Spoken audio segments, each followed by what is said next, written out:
Thank you very much for joining us. I'm Desi from Clean Air Partnership, and with me today on the call is also Gabi from Clean Air Partnership, and Joe Herbert is the guest speaker from SSG.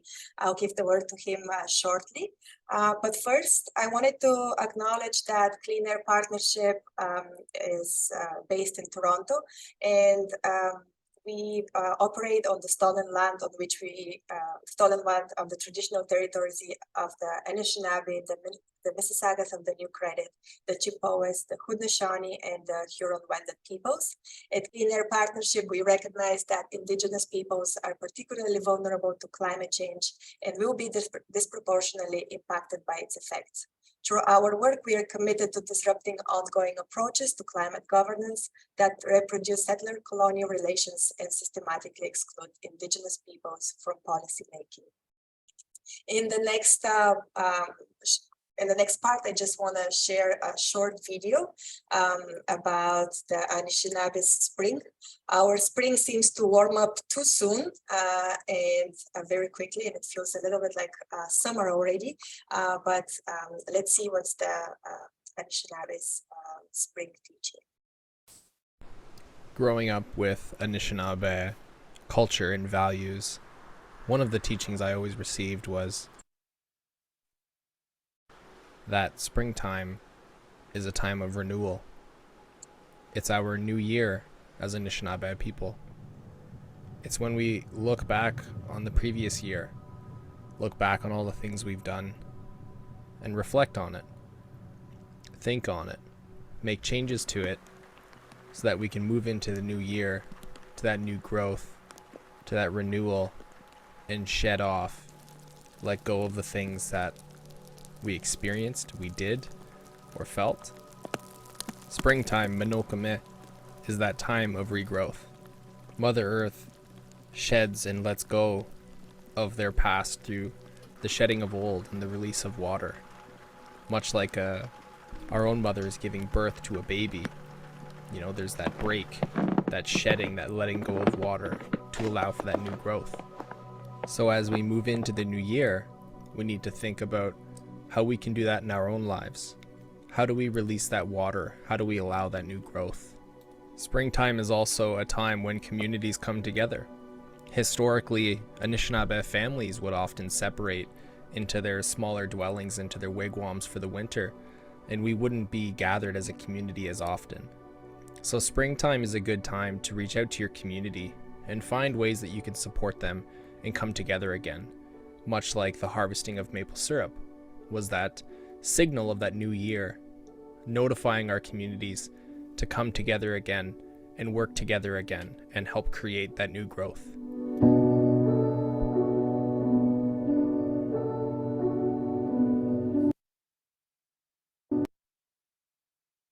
Thank you for watching this. I hope you also have something that let go, and the new year it's going to be better. And even though we saw some snow, our spring is way warmer. Moving on to one of our resources, the Climate Action Atlas collects ambitious municipal mitigation projects, such as municipal buildings with geothermal systems and renewable energy systems. And I'll share the link shortly where you can access it.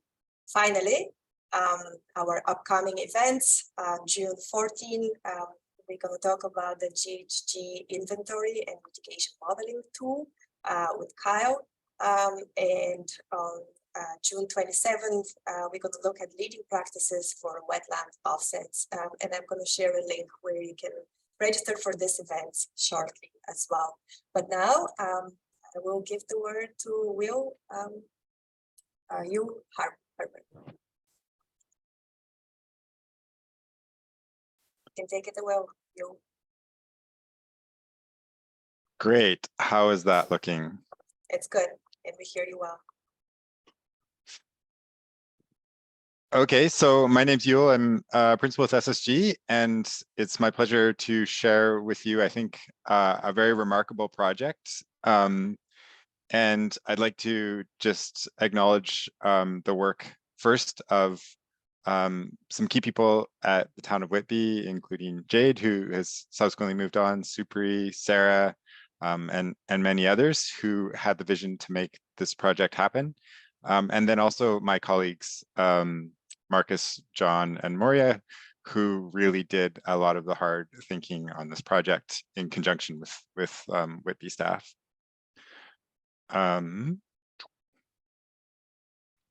So the purpose today is really to share the story of one community, Whitby's corporate decarbonization costing study, and really how that is, I hope, and I think the town and council also hopes, transformative, both to their community, but also is a story that can be replicated within other municipalities across Canada. So I will start by perhaps doing this presentation backwards. I'm going to share results first and then describe how we actually got to those results. And the strategy was essentially to decarbonize the town's building, fleet, and lighting on a schedule that aligns with existing asset management plans, the capital budget, and decarbonization goals. And these goals were ambitious, or are ambitious, to reach net zero by 2045 and to stay within the town's carbon budget. And Whitby was one of the first municipalities in Canada to set a carbon budget, in this case for its operations. The chart on the right shows what the carbon budget looks like. And the document on the left is Whitby's climate action plan. And this was a very different kind of climate action plan than we typically see from municipalities across Canada. It was more of a management systems approach as a strategy rather than specific lists of actions. So it really tried to shape the function of the organization as a GHG reducing machine, in a sense, that aligned with all the other objectives and involved all the staff across the organization. So it's fairly high level, but the key element is really this carbon budget, which is a steep reduction in emissions aligned with science. So this is a science-aligned target. The dotted line is the business as usual projection, what might happen in Whitby if this plan was not implemented. And the dotted line goes up, reflecting a lot of growth that Whitby is expected to experience, and that growth has to be serviced with municipal functions like new vehicles and new facilities. So they're trying to decarbonize in the context of growth. In terms of the scope, the town has 63 buildings, 222, nice round number of vehicles or equipment, 19,000 lights of various sorts, and total emissions are 5,525 tons. The carbon budget, which is a cumulative target, is 63,000 tons. So at current rates, and if it goes up, that budget would be exceeded in 12 years. So that carbon budget really gave the constraint that resulted in this cost analysis. So just to take you quickly to the energy results, this is after all the work was done. This is what the impact on energy consumption, and you can see it's a downward curve. It's about 67% reduction across every element of the organization. So reductions and energy consumption from vehicles, from the fleet, from exterior lighting, from space heating, space cooling, etc. You can see one that's really steep is the water heating, and this is because this is primarily in pools, and the reduction or almost elimination of water heating energy is the result of heat exchanging between arenas and pools, so that no external energy is required, which is a really neat approach to deal with that heat load. On the emissions side, this is what it looks like. There's a small amount of waste emissions from the corporate operations. Natural gas is more or less phased out as early as 2038. Gasoline emissions linger on, and this is because of the difficulty of removing some of the vehicles from the fleet. But really, by the end, by 2045, all that's left is emissions from grid electricity, which is is dealt with outside of the scope of the town, and perhaps will be decarbonized earlier, which would really allow the town to achieve its carbon budget. So that electricity piece is the sort of remaining challenge for the town in the context of this analysis. So the really interesting story, and I think this is a hopeful story that can resonate across Canada, is that decarbonizing Whitby's asset saves money. And there's very detailed analysis, which I'll take you through in a bit to show you how we actually got to these numbers. But at a high level, the incremental capital cost was about 64 million between now and 2045. And that generates $75 million in savings between now and 2045, plus another $30 million of savings between 2045 and 2050. So reducing or decarbonizing a significant chunk of assets that have all sorts of tricky twists and turns associated with them saves money by 2045, and it continues to save money beyond. So I think that's like a story that we should hang from the rafters and tell time and time again, because this is really a win-win scenario. That's not to say there's not a lot of challenges in implementing it, but from a financial picture, it's a good news story.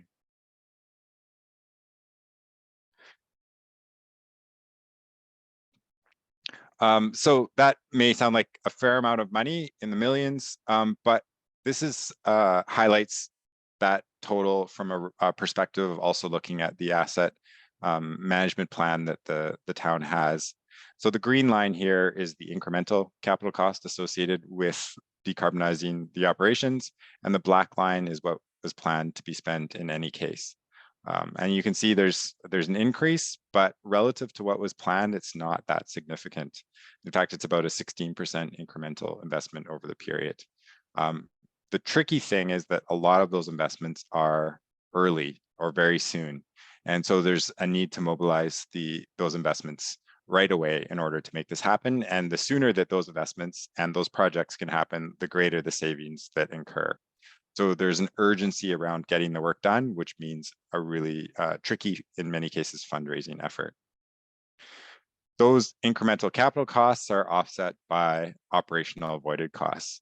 And while the capital costs are upfront, these savings are at the back end of the analysis. So there's this disconnect between when the capital costs are required and when the savings really start to build up. That said, if there's delays in making those investments, the savings diminish proportionately, because you can't harvest those savings as early as if the investments were also made early. So that really highlights the urgency of making those projects happen soon.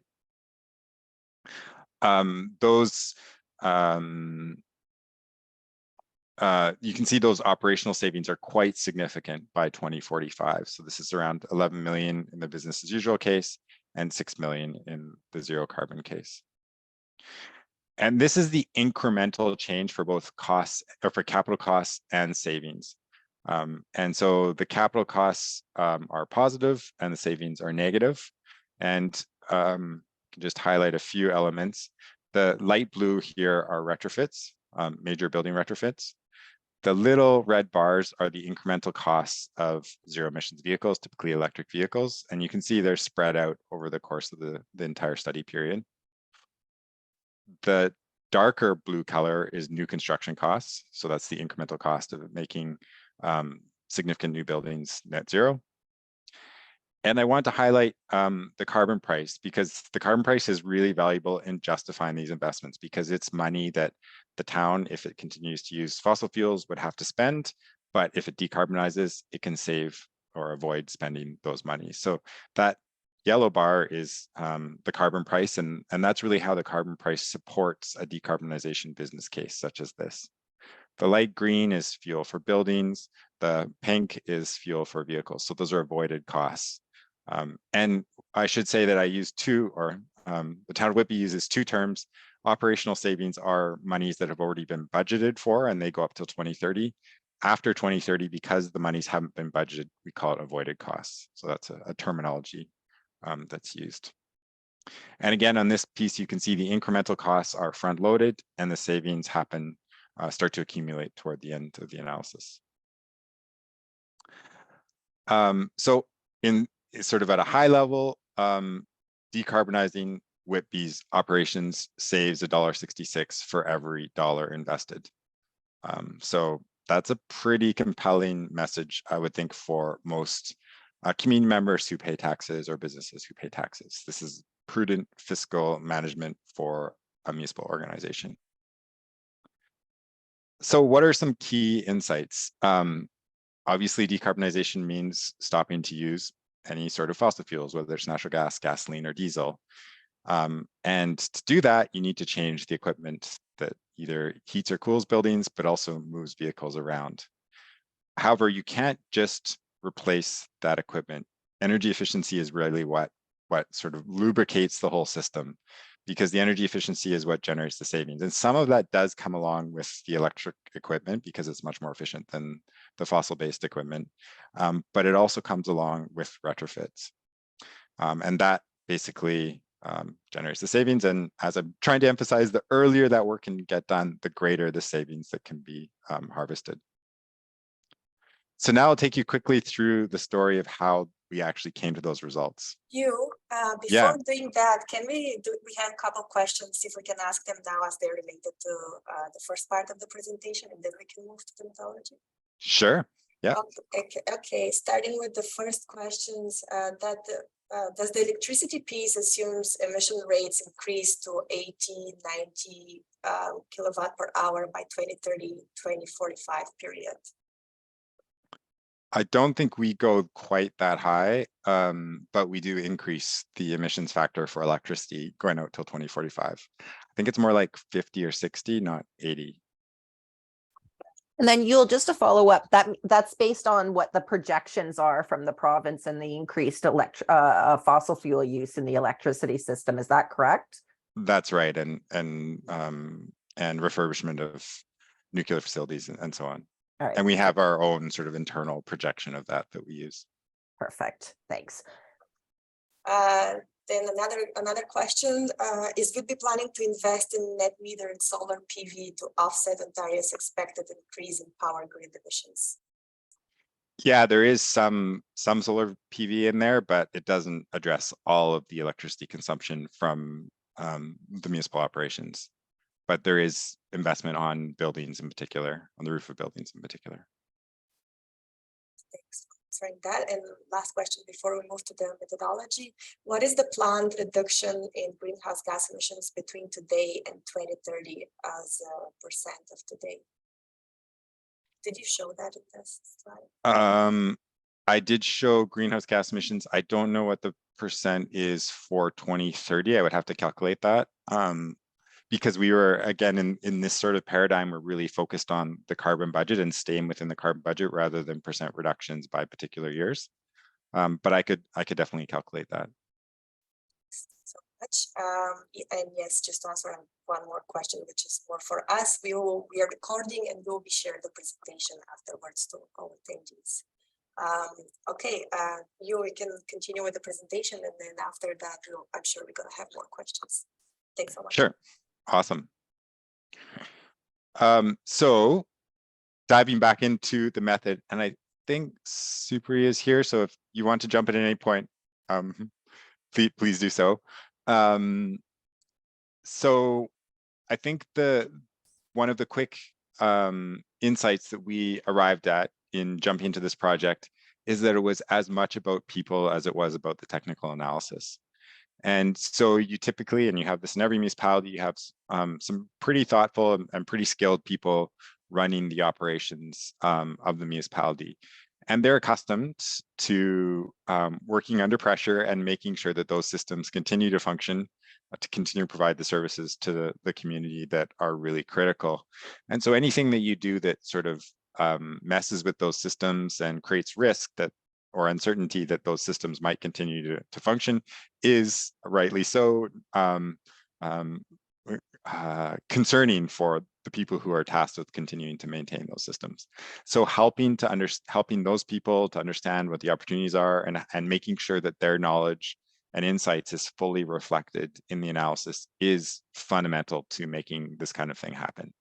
And so that we spent a lot of time on that and building that, our understanding, building on the knowledge of the people who really understand these facilities in such detail.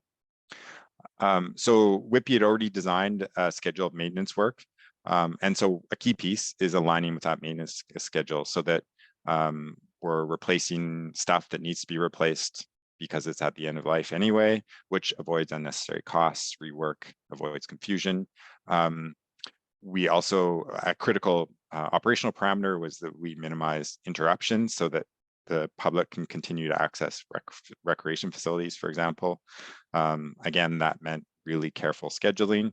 And like any municipality in Canada, Whitby is significantly constrained by staff capacity. People are generally overwhelmed. And so figuring out how to make this work within those constraints was really critical. Spreading things out over time, for example. There was some contractual limitations, like Whitby had a long-term contract locked in for natural gas that needed to be addressed.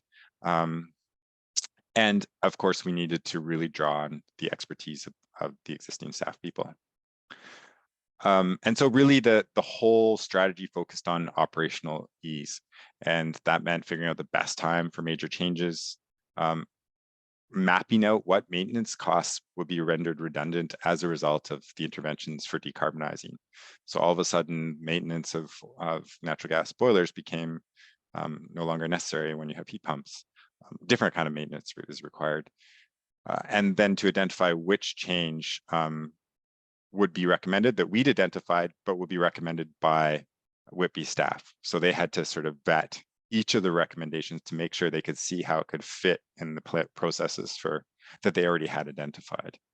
And to do that, we worked with Supri, I think is on the call, to go through each building and understand what its zero emissions pathway might look like. And this resulted in a spreadsheet like this. This is for the sports center with very specific measures, when those measures might happen according to asset management plan and the GHG targets. And what kind of impact those measures might have. And then after that, we asked the staff who were tasked with maintaining or operating these buildings to go through and identify which changes they would recommend and when they would recommend them. And we also asked them to identify which they were concerned about, or ones that they might have already done, or ones that they said stay away from this. So that really embedded their knowledge directly into these decarbonization pathways for major buildings. There was many concerns that were brought up, and these are some of the key ones. The accuracy and detail of the cost estimates was a key discussion, and one that I think is ultimately unsolvable to everyone's satisfaction. We did sort of pad the costs to make sure we were being conservative. And we also relied on other pathways and costing analysis that had been completed. There was a lot of concern around the speed and complexity that was required to align with the carbon budget. And we identified specific skills and capacities and additional staff that would address that concern. There's a lot of questioning about whether it was realistic. And the key variable there is that we had a council mandate. And so whenever someone asked if it was realistic, key staff at Whitby, such as the leadership, both Sarah and Jade, would always go back to the point that council had required this pathway. And that sort of gave the mandate for everyone to set the realism question aside. And then supply chain risks, which are a constant challenge for any project of this magnitude. So some of the elements that were critical and I think are replicable across Canada. So Whitby was responding to a climate emergency and as a result had direction from council. And so that direction to make this happen, to implement the carbon budget, was what enabled this type of analysis to actually be implemented within the municipality. Whitby is blessed with very highly capable staff. And so they understood this sort of paradigm. They understood what it would take to make all of this happen, and were able to steer this process in a really constructive, challenging, but constructive way. Whitby had also undertaken energy audits for key buildings, which were also not just energy audits, because energy audits are often limited, but really focused on greenhouse gas emissions reductions. So setting the scope to consider emissions, deep emissions reductions was really important. I think the involvement of facility staff will also, like, is necessary to produce the report, but to actually make these make this pathway happen was really critical. And fleet staff as well. And then I'm going to talk about the revolving loan funds a little bit later. So just to take you down even deeper into buildings, there's a number of inputs that went into the building level analysis. These are some of those reports or documents that we relied upon. I won't go into those in detail. But the first step was really to group and inventory all the buildings. So we built a profile, the history of the building, both in terms of asset management and energy consumption. We looked at the plan changes and demolitions from the capital forecast and the asset management plan. And then we grouped buildings into large, new, or standard archetype. And that grouping was what drove the subsequent analysis. We assembled the future schedule for each building, which included both costs, but also a schedule in terms of when specific tasks or projects would happen within each of those buildings. And that allowed us to build out a forecast of energy consumption for those buildings, to which we can assign future energy cost projections. Then we did decarbonization plans for the large buildings. So these are sort of the most significant and unusual buildings within the building portfolio. And we built customized roadmaps for each of those buildings. We then take sort of a higher level analysis for the archetype buildings, which are more standard, and we just used assumptions from Canada Green Building Council for those archetype buildings, and then assigned a schedule to those as well. And then we also planned for net zero new construction and also for expansion of buildings, again, assigning a schedule. And you end up with this big sort of database of when specific tasks are happening, the associated costs, and the associated energy impacts and GHG impacts, which gives you the results that I shared earlier. Similar process for fleet, inventory, and business as usual, building up a picture of the existing fleet. Identifying redundant costs. There's a bunch of stuff that I think this was an insight that Jade had that they wouldn't need to pay for when they electrify their fleet. And so that became a really valuable contribution to some of the energy cost savings, or some of the cost savings. We also looked at the potential to refurbish some of the vehicles, which overall can reduce the costs. And I'm just going to take you quickly onto the revolving reserve fund or revolving loan fund, which I think was really a contribution that Fu Wing at Whitby had experience with this. And it's a really powerful tool because if you remember, if you just paid for everything that Whitby needed to pay for, the incremental capital cost to decarbonize, it's 74 million. If you use a revolving loan fund, that drops to 35 million. So it drops more than in half. And that's because a capital outlay on a project generates savings. Those savings come back to the fund, which then are used to fund the next capital outlay. And so you don't have to raise all that capital outlay. You just need to raise the initial amount, which can then drive all the subsequent investments. So it's a really powerful tool for reducing the cost, the capital required to make this happen. But more than that, it actually generates a pile of money at the end, which can be used for other projects and other programs for the municipality beyond GHG emissions reductions. And at the end of the fund, it ends up with somewhere around $40 million in accumulated money, which is what I think the Alberta Heritage Fund would be jealous of, if I've got that name correctly. But basically, this is what the balance of the fund looks like. So it spikes up to almost 34 million initially, and then goes up and down as money comes in and out to fund the various projects that are identified in the decarbonization pathway. And so the seed funding is critical, and that's the hard thing about setting up a revolving loan fund. Where do you get that initial 34 million? Whitby has been applying for various funding programs from the federal government and other sources to help seed these projects. And whether this actually all plays out as a revolving fund, I'm not sure, but this is conceptually what it would look like. This is the money that actually goes out to fund the projects. And then this is the money that comes back in from avoided costs or operational savings. And so it just feeds on itself to support the decarbonization pathway over the course of the project.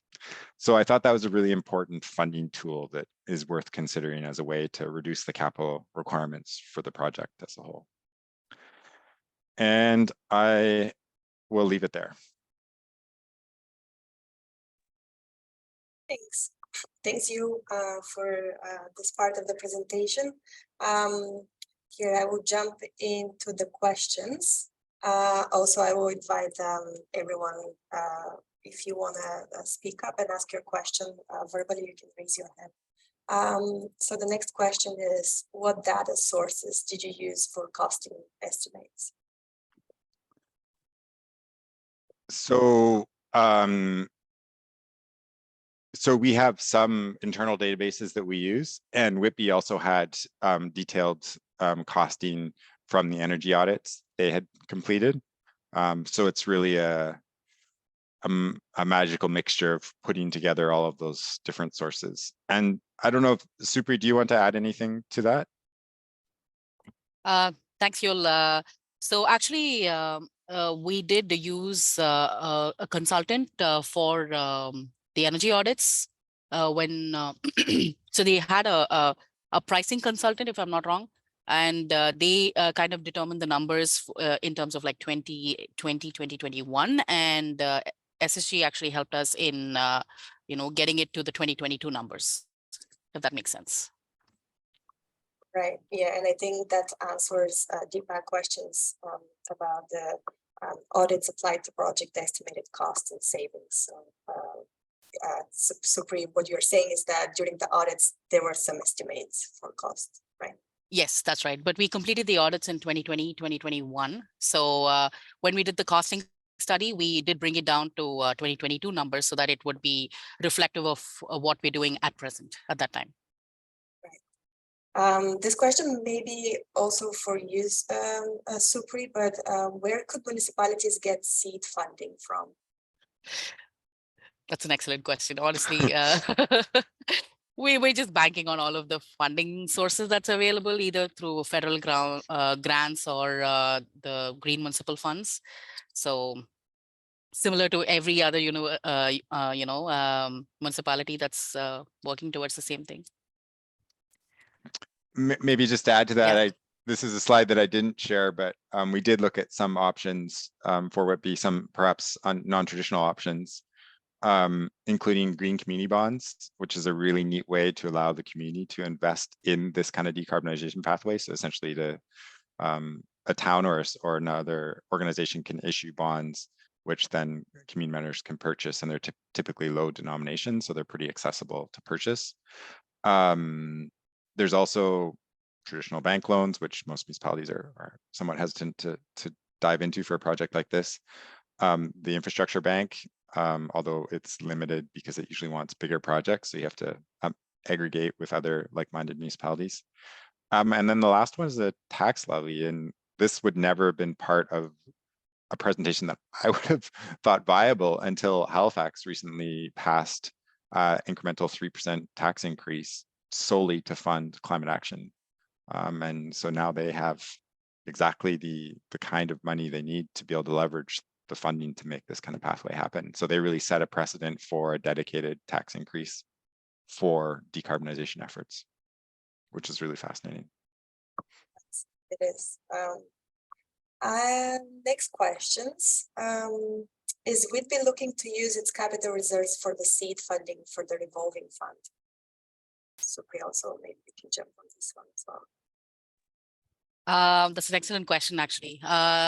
So this year is our first year we had the carbon budget, where we identified all of the projects that were listed out in the zero carbon costing study, and we have started working on that. And kudos to our Whitby Sustainability Advisory Committee, which is a citizen-run committee in partnership with the staff and council. So they were actually very helpful in pushing this forward. And yes, for this initial carbon budget, we are using money from the reserves because, we need to start that seed funding. And once we have the revolving funding fund operating, we can start using money from that to fund our remaining projects. So Supriya, you're actually going to full on implement a revolving loan fund? Is that that's actually happening? Yes, that's the plan. Wow, cool. It is cool. Jamie, I see your hand up. So you can ignore the question that I've just put in here, but I guess overall, once again, you guys are knocking it out the park. This is a great study, and at our strategic priorities and policy committee last night, when we gave our climate plan update, essentially council has basically given our asset management folks essentially the same marching orders, is to come up with a detailed costing study for how we can hit net zero by 2045 for corporate operations. So definitely, I think the work done in Whitby, I think, is a good as at least a good model or example out there. The one question I do have, though, and I thought I saw a name of someone from FCM on this call, but can this specific work that you did, basically the costing study, is that work eligible for FCM GMF study funding? And I'm not sure, because sometimes work like this can be a little bit square peg round holy. So I just wanted to confirm whether or not that, especially with this ask coming to us, whether we could get some help from FCM to cover the cost of an asset management approach to this. And wait, I just see someone has said yes, kind of. But maybe I'll let an FCM person answer the question. Yeah, maybe Terry or Corey. Yeah. Yeah, I can definitely jump in. Corey, maybe you can as well. We don't have funding available for these studies at the moment, but we do have a roadmap retrofit study, more in line with like an investment ready approach. So if you wanted to take several of your existing buildings and look at a pathway to retrofit them to zero carbon, that would be permissible. All right, but just as a follow-up then, if we wanted to look at everything, every single city building, all of our wastewater treatment plants, all of our fleet vehicles, everything, basically every asset, could basically a project like the one SSG did be eligible for GMF funding to help cover some of those costs? Unfortunately, we don't have a current offer that matches that. Okay. Are there any plans then to create something like this relatively soon? Why don't we chat about it Okay. offline? But, Okay. we can see what we can do. Yeah, I'm sure probably we're not the only ones who may be asking that question. So, because I do think, I think really once again, credit to Whitby and to you and the folks at SSG. Really, this is what we need, at least on the corporate side of emissions. We're now getting to the point where the accountants are starting to say, yeah, I guess we need to do something about this. So, And right, thanks. Thanks, Jamie, and thanks, Terry, for jumping in. Maybe loop me in that conversation as well, so we know what's happening and we can communicate it to our municipal members as well. And we also have a couple questions through Menti that we want to ask you, how transferable and how equipped you feel to do the job internally. But before that, there's some more questions that we didn't ask in the chat, and I want to go first with them, and then we're going to jump to the Menti and ask the audience. What do you think about the transferability of this methodology? The next question, I think it's for you, and I'm not sure I'm understanding it. So Vidal, if you want to jump in and ask it verbally, that would be great. But here is what's written. Capital costs, including transformer upgrades, distribution system enhancements, and etc. to accommodate increased electrification, ? Also possible enhanced backup generation requirements, ? Vidal, do you want to jump in and just confirm if I'm understanding this question?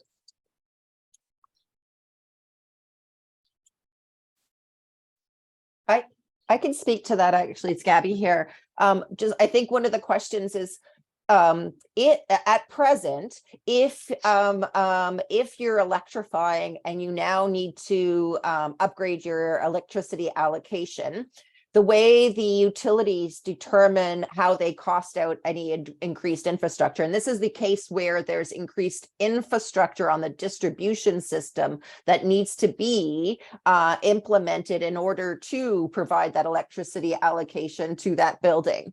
The way it's calculated right now is that those kind of upgrade costs on the distribution system are kind of thrown right onto the client, the customer who wants to increase the electricity allocation. So in many ways, the way the rules associated with our distribution system upgrade calculations are that we kind of penalize, well, not kind of, we penalize early adopters who are electrifying. So it's a bit of an issue. And I'm not sure if that kind of was brought into the costing study, if it was identified, if there were needed to do distribution system upgrades that then Whitby would have to pay for to be able to get the electricity allocation they need for electrification.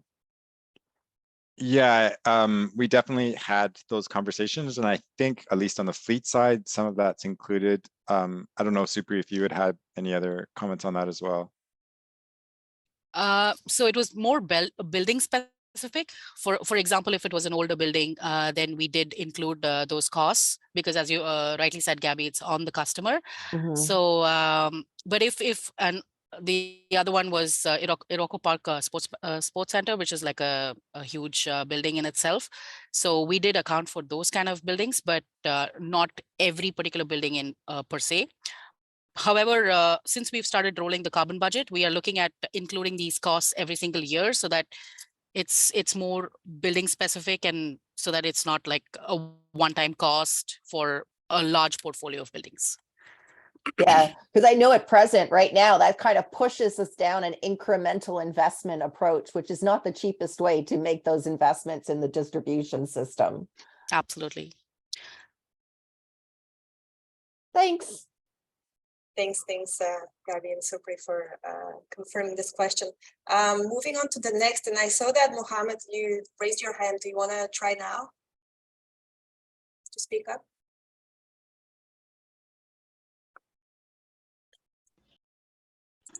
Hello. Hi. Hi. Sorry, I just I think wrote my questions. So I'm from city of Mississauga, so we're doing similar studies. On the challenges side, we're really running into a lot of like problems with aligning it with capital renewal. So for projects that include or like infrastructure, I think it is very challenging to get them done before like 2030. So we feel like there's a lot of like design and gaps in the industry and in the generally like the capital side, because when you talk about like ground source heat pump installation for an ice rink or for a community center, that needs a lot of like capital renewals to come together. Like it would be a ice plant side, the heating side, envelope side, all these should be kind of like come together. So for our buildings, I don't see a lot of them being we are able to make them happen like before 2030. A lot of our electrifications, I think, are more like simpler, like dual fuel heat pumps, like things that don't trigger an electrical infrastructure upgrade. So I was just wondering whether how does it look for you guys? That's the first question. The other question is like, did you separate the dollar per ton of CO2 reduction for different portfolios? And I wanna, if possible, I wanna know those numbers for buildings, for fleet, and whatnot. So in your first question, I think this is where Jade and Sarah would jump in and say, we have a climate emergency resolution and a council mandate to figure this out. So figure it out. I mean, we had exactly the same point that was brought up, I don't know, 150 times in conversations.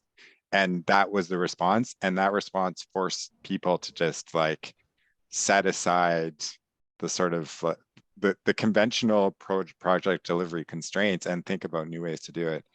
And I think with a bigger organization with Mississauga, it wasn't as clear with an organization size of Whitby, but there's a lot of when you do an overall approach, there are opportunities for like multiple project delivery at the same time, or bulk procurement, or so all of those, and this was exactly the paradigm.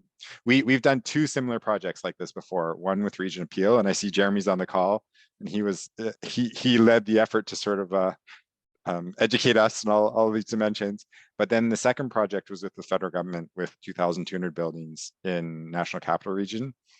And their targets are even more ambitious. And so we were forced to think of new delivery paradigms that aren't really standard right now around bulk procurement, around bulk retrofits. And so that's the lens that you have to get to when you're really you're facing down this near-term GHG reduction target.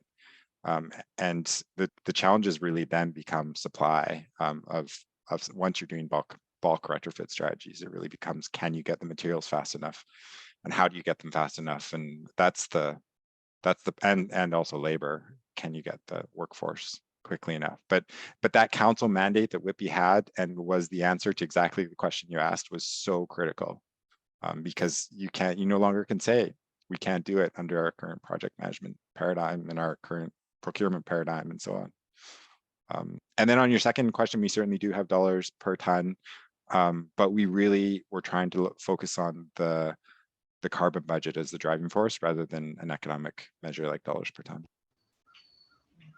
Agreed. Okay, thank you. I'm sure that doesn't make your life any easier, but anyway.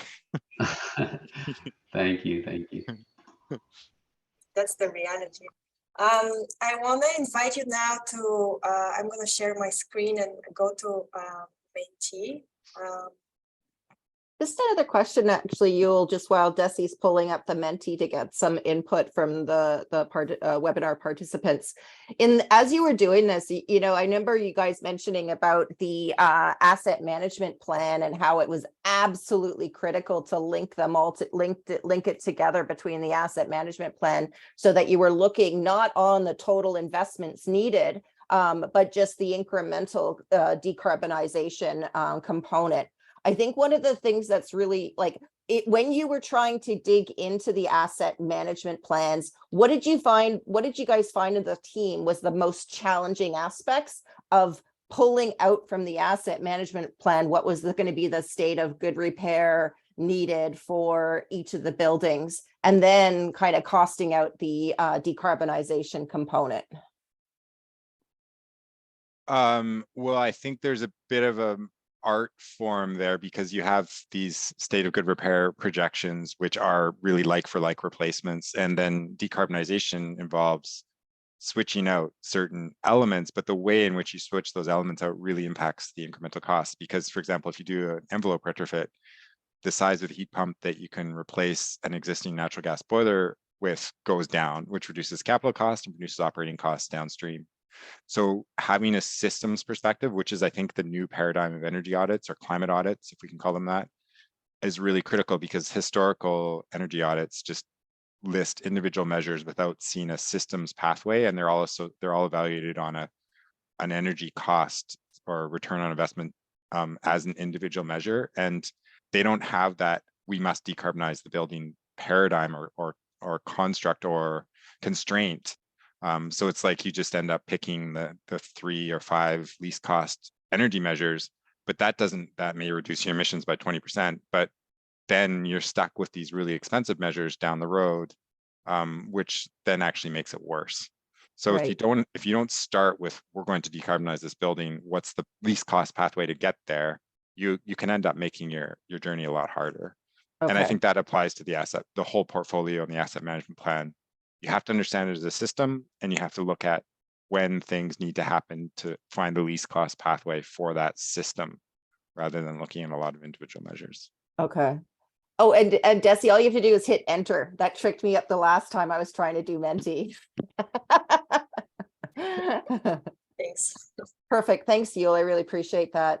And then with regards to like the data sources, so you used a lot of internal data sources. Did you use some of NRCan's like CBAT or HTAP, kind of like, not HTAP, but CBAT tool for Because a lot of that includes a lot of new costing, but not necessarily retrofit costing. I don't think we use that in this project. We did use, I think, Canada Green Building Council stuff for the archetype buildings. So the Mhm. archetype buildings are just buildings that are kind of more standard. And then we use the retrofit or the energy audit stuff that Whitby had already done for the more custom buildings. Is that right? Superior, do you agree with that? Yes, that's right. And also we used red screen analysis for all of the buildings. Right. Gotcha. I forgot that, which you Okay. did all that work on.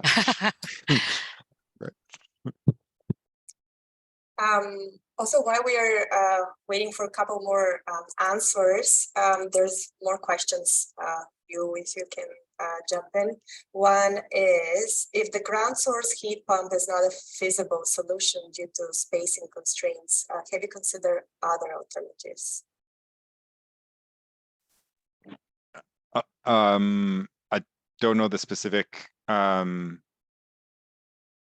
details, but certainly an air source heat pump or air to hot water heat pump or would all be options, or maybe a district energy system connected to a bunch of ground source heat pump wells that shares energy. I think could be different options. Thank you for everyone who is answering where you are at the net zero emission costing study. I guess we're gonna add here also City of London, because Jamie mentioned that they're also taking this path to net zero. Next question. Was or how were your asset management team involved in this body of work, as well as how was the finance team? Maybe Supri, that's towards you. Sorry, I missed that. Could you please repeat it? How was the asset management team and the finance team involved in this work? Oh, excellent question. We honestly have a really good finance team with our commissioner, who's a champion for sustainability. That's a huge blessing for us. So we involved the asset management team, the finance team, and we had all of the facility staff who were involved as well. So we had like an internal team, and apart from that, we have something called a corporate energy team. So we have key people from each department who kind of contributed to that. So that's first we created this corporate energy team and leveraged that for this project.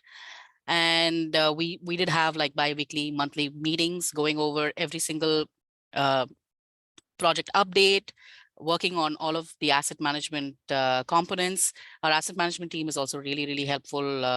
They were helpful in identifying all of the existing buildings. And also, I think there was a question about new buildings. So we do have a couple of new buildings that have been planned in the next 5 to 10 years. So we accounted for all of that. And one of our mandates is all the new buildings would be net zero ready. So we have accounted for that in the costing study as well. Thanks for that. And Super, just a follow-up question. In terms of the new buildings Whitby and the new vehicles Whitby needs, was that kind of calculation of what are the new facilities and vehicles that Whitby's going to need moving forward? Was that in the asset management plan, or was that something that you needed to kind of figure out outside of the asset management plan in order to bring into the costing study? That's an excellent question, Gabby. Actually, it was in the asset management plan. And also, if it was not mentioned in the asset management plan, like we have a couple of new vehicles that are not, it's more of a growth aspect that we've identified for this year. So all of that would be electric. Okay. So that was identified part of the fleet strategy that SSG helped us out with as well. So a good asset management plan is absolutely Yes. critical to this. Absolutely, absolutely. Okay, good to know. Thank you. And we will be talking more about like asset management. We are planning something so we can convene a group and then see what needs to go in the asset management plan and how much of details as well. So this is something that we're going to be working coming soon. I did move to the next question, which is how transferable do you think this net zero costing study approach is? Thank you for answering that. we see more answers coming in, but I will move to the next question. Oh, okay. Sure, let's do that one. And then we have one more. Meanwhile, I think there was one more question that was not addressed. If you're able to share if the costing studies were done prior to setting corporate emissions target in a corporate energy plan or after? They were done after. So Whitby had a climate action plan, a corporate climate action plan that was this sort of management systems approach rather than sort of an actions-based approach with the carbon budget in it, which would really set the context for this costing study. And one thing I forgot to add is that the costing study was passed unanimously by council too. So it was compelling enough as a fiscal tool as well as a GHG mitigation tool that everyone felt they could get on board. Thanks. I did move to the next question. How equipped do you feel to advance a net zero costing effort for your municipality? And well, thank you for answering. And while you do this, I just want to check if we addressed all of the questions. Gabi, also feel free to jump in if I missed something here. There was one question relating to Whitby's doing their costing study and their carbon budget. They're focusing in on the corporate level, their own municipal operations at first. Is that correct, Supra and Yul?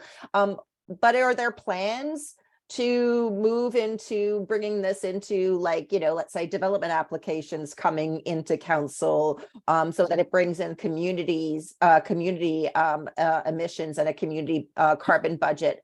And just if Supra, if you could just speak to the Whitby's approach on the corporate versus the community and developing the carbon budget on that effort. And then Yul, if I can ask you to speak to kind of what you see as the leading practices for how municipalities are advancing carbon budgeting within their own operations and how they're bringing together corporate as well as community.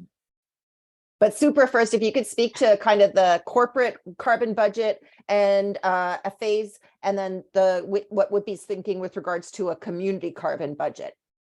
Absolutely. Thank you for that question, Gabby. So this focus was, so zero carbon Whitby is more of the corporate mitigation plan. So the carbon budget right now is for the corporate emissions only. However, we're working on the community mitigation plan that's currently underway. So just stay tuned to that. I don't want to say too much about it. So you'll know about it in maybe later this year. So we would share more information about that. All right. Perfect. Thank you. And then Yul, just some of the kind of leading practices you're seeing in other jurisdictions and or other municipalities with regards to what's the leading practices on how best to advance a carbon budget? Yeah, I mean, I think in a way, Whitby is pretty far along in terms of the corporate side, which they set the carbon budget and then now they're very much in the thick of implementing it. And it's really a whole of organization approach. And you get this kind of costing study is one dimension of that implementation, which then sort of is the detailed roadmap for aligning expenditures and investments with GHG reductions, which is really what the carbon budget's objective is. And if you want a really fascinating example, Edmonton's released their carbon budget last fall, I think it was now, or maybe it's the spring, I've lost track, but it has both a corporate and community carbon budget in it. And it's really interesting read. It's not the exact manifestation of carbon budget I imagined it, because they didn't quantify the emissions for every project, but it still gives you enough to quickly see which direction they're going in. And it does have projections based on their carbon budget. They are doing pretty well on the corporate side, but not so well on the community side. And it's really fascinating to actually read the document. There's a whole bunch of media about how they're missing the community side. But it's a really neat example. And I'm really curious. I think Calgary's is going to come out shortly on the community side as well. And Toronto actually just passed a council resolution to set up a carbon accounting framework / carbon budget, which was an interesting council motion. They've embedded carbon budgets into their corporate charter somehow, I think. That just happened a month ago, which is a really fascinating approach. Like, so it's everyone's evolving the carbon budget concept in different ways. So it's really neat to see how it's playing out. But we actually did Edmonton did a webinar sharing where they're going on their carbon budgeting, but that was well over 2 years ago. So I think we're going to reach out to them and nag them a little bit more on an update on that one. And thank you for the input on Calgary, because we'll definitely do that. From the national work, you know, for the greening government services at the federal level and the costing study that you guys worked on with the national. One of the things that I thought was really interesting about their costing study is they brought in a shadow carbon price into their calculations. That was, I think, at $300 a ton that they brought into it. Are you aware of other municipalities using that kind of social cost of carbon rather than just the actual carbon price calculations? It's very standard in the US well, not very standard, but it is happening in the US context where there isn't a carbon price or a carbon tax. So we do see it as a standard approach there. And Canada just updated its social cost of carbon numbers so that they're like $300 a ton pretty shortly now. They tripled them, which is based on analysis that the US OMB, the Office of Budget Management or whatever it is, who produces the social cost of carbon numbers in the US, they also significantly increased the numbers. So those numbers are actually, like, if you include them, which is a fully legitimate economic approach, as Vidal here can speak to, it really changes the business case for projects. Did Whitby bring in a shadow carbon price, or just use regular carbon pricing per se? Yeah, and the escalating carbon price was taken into consideration. Yeah. Okay. Are there other municipalities out there who have brought shadow carbon or social cost of carbon pricing into their business plans or costing studies, just out of curiosity?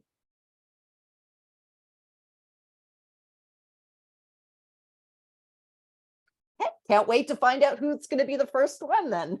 All right, perfect. Thank you. Thank you. I just wanted to quickly share the results from the How Equipped You Feel.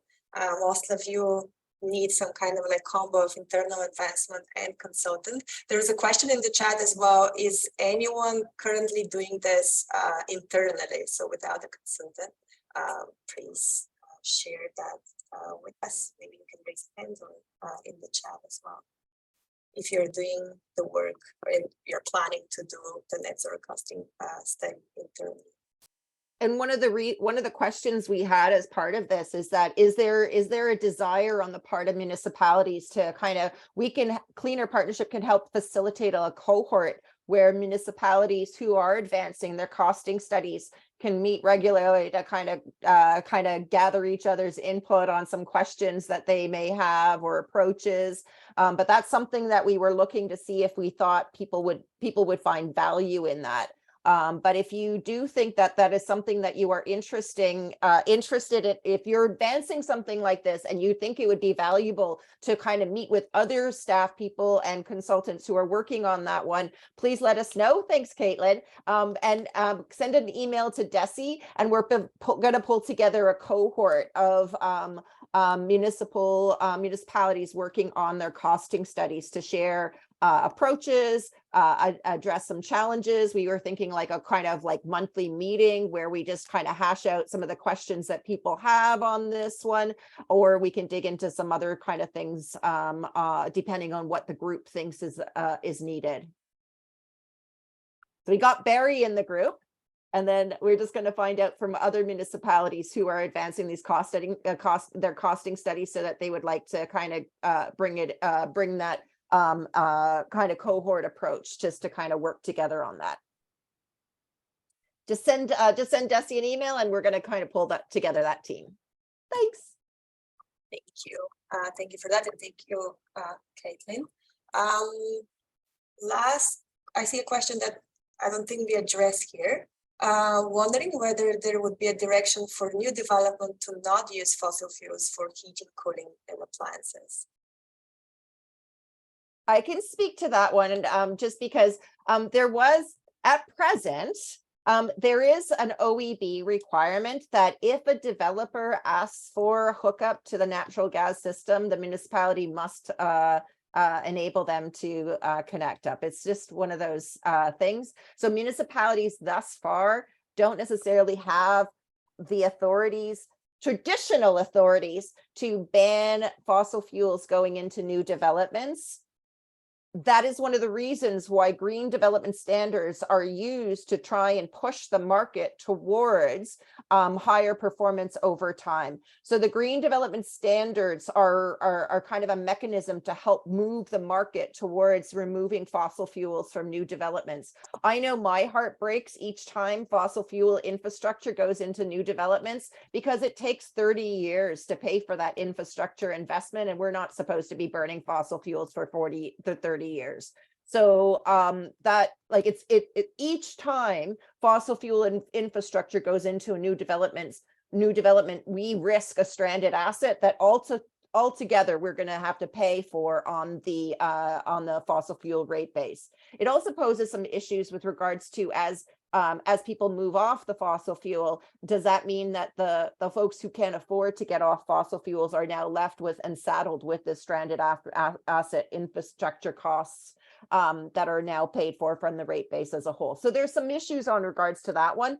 There was Tom Su from an MPP from the city of Kingston area put in a private members bill asking and trying to get municipal authorities to say no to new fossil fuel hookups. It didn't pass, unfortunately, but the goal on all of this is really municipalities do have climate change bylaws, and there's some kind of questions like, can you use that climate change bylaw to phase out fossil fuel investments in new developments? So that's one mechanism that municipalities have available to them. Again, it's going to probably need a collective effort across municipalities on this front. But we definitely know that new developments are an absolute no-brainer for where we need to prioritize not putting fossil fuel infrastructure investments in new developments and electrifying right from the get-go. That is an absolutely critical piece of the community puzzle that I think that we're all facing that challenge on. Thanks, Gabby, for jumping in and answering this question. I don't see any more questions. Oh, Terry, you were just mentioning that FCM can also fund a fleet feasibility study. So feasibility studies are possible, that you could use the feasibility study for doing the kind of cost of decarbonization of the fleet over time. Is that correct, Terry? Yes, that's correct. Okay.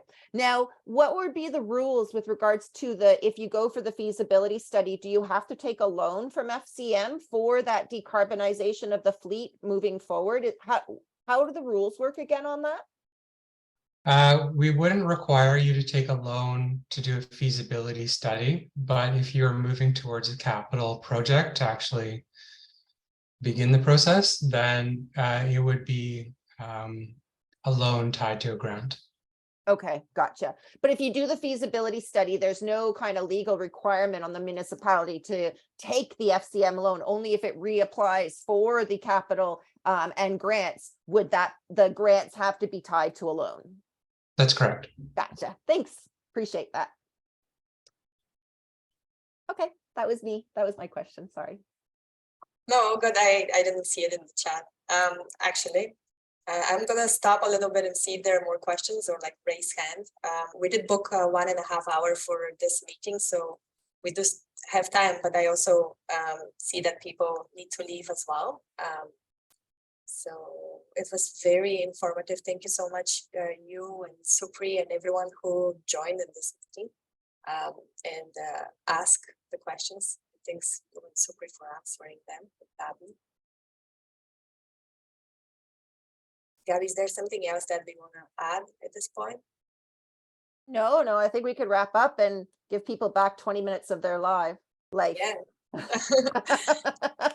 That's even better. Okay, thank you very much, everyone, for joining us. Yeah, we'll continue the conversation, and shoot me an email if you are interested in participating in kind of like working together with all the municipalities tasked now with moving to net zero costing studies. And stay tuned for more of our work as well. Have a good day and enjoy the 20 minutes free.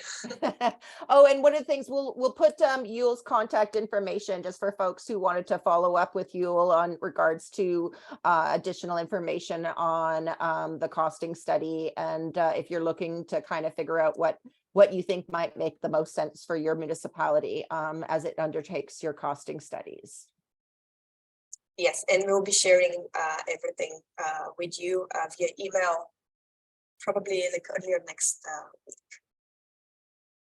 Okay, have a good day, everyone. Bye. Thank you so much. Take Have a care. good one. Thanks. Bye. Thanks so Bye. much, Supra. Thank